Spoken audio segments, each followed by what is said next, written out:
Good morning, JRO508. You can see the sun coming in over my left shoulder here. It's a beautiful morning, Friday the 13th.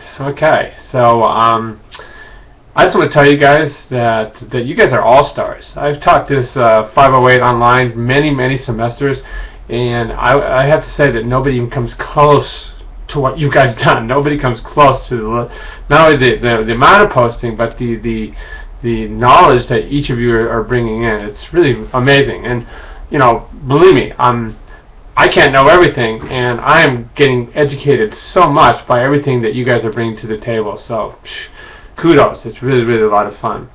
So thank you to Selena and Chris for a great spirited discussion. These were our discussion leaders who were pumping things up.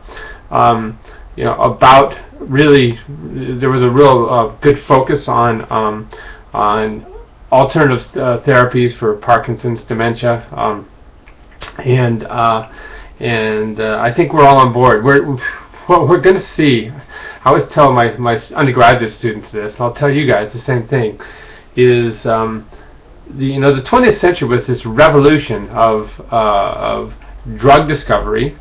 Science really did amazing things in terms of experimental biology, finding drugs, seeing how these drugs work on different types of diseases. A lot of it was anecdotal, based on ancient cultures and herbal remedies and things like that.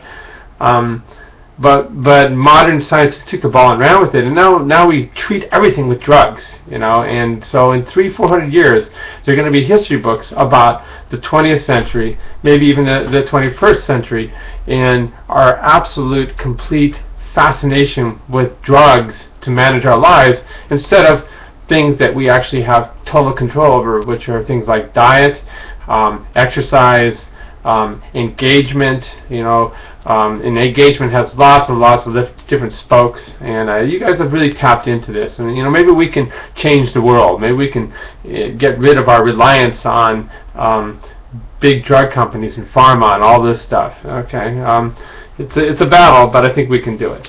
Alrighty, so we now have a really great PowerPoint put forth by Mark and May, and again, you know, this is a whirlwind tour through the body, and so they have three major, and then a fourth really not connected topics, and they've done a really good job again of reviewing it. And that's the point of the PowerPoint. You can quickly sift through it.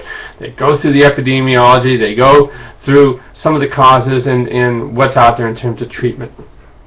And then you go through the visual system, and as was remarked, I think for the most part by many of us in the prior discussion, it's the one sense we fear the most to lose as we get older.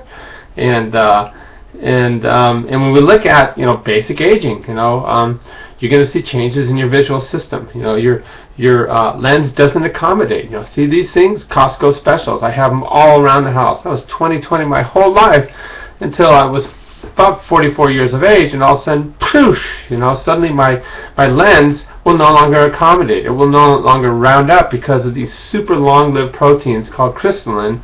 They're with us from birth, and they're like layers in an onion, and they just get cross-linked by oxidation and UV radiation and things like that. And as a result, you become farsighted. And so I have to wear my Costco specials. What else happens? Okay, so I can't focus, and then I go into a restaurant, and I have really a lot of problems with dark adaptation. Again, these are basic aging changes that every one of us will have. You guys that are nearsighted, sorry, you're going to get farsighted as well. It's just the way it works. Okay, these are unavoidable. Okay, so then we go into lots of different diseases. Okay, and they do a great job. You're looking at cataracts. Okay, this is what you wear to avoid cataracts. Okay, even these block UV radiation. Sunglasses even better. Macular degeneration.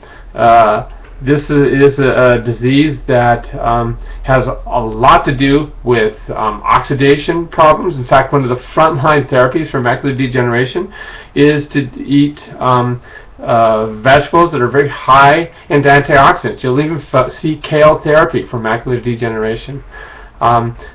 Similar type of process goes on in terms of diabetic retinopathy. Okay, with the wet form of macular degeneration, then we can use what's called a cold laser, and you infuse a drug into your bloodstream. This is one drug that does work.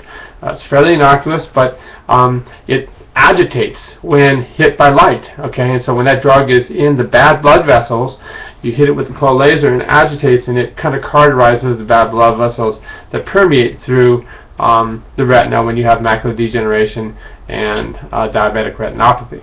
The drug is called Visudyne.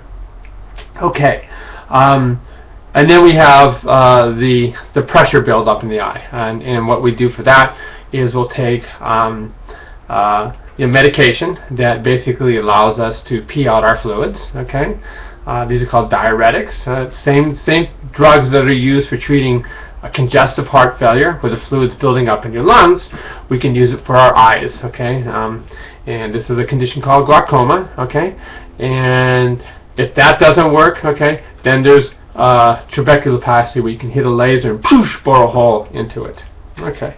Then we go into sexuality. Oh my God, what a can of worms. Okay, what's this refractory period? Oh man, that's what we have to look forward to? I guess so. There's not much you can do about it. Okay, but inside here, we're all still 18. That's the really crazy thing about aging. We all think we still got it going on, but physically we don't. Okay, so we need understanding. Okay, that needs to get out there into the culture. Everybody, it's like whisper. Okay, oh yeah, these problems happen, with me sexually, but I'm not going to admit to it. Okay, we all have these problems, so it's time to embrace it and become ambassadors for this. Okay, the urinary systems, menopause for women. Okay,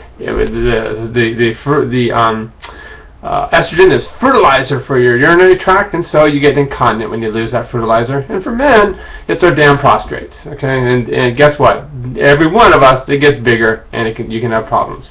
Okay, I'm kind of whipping through this. Lastly, why we have pressure ulcers in there, I don't even know. Doesn't even belong in this section, but Mark and May did a good job of reviewing that. So, I look forward to another spirited discussion, and we'll hopefully have a good weekend over the 13th, and we'll see you next week.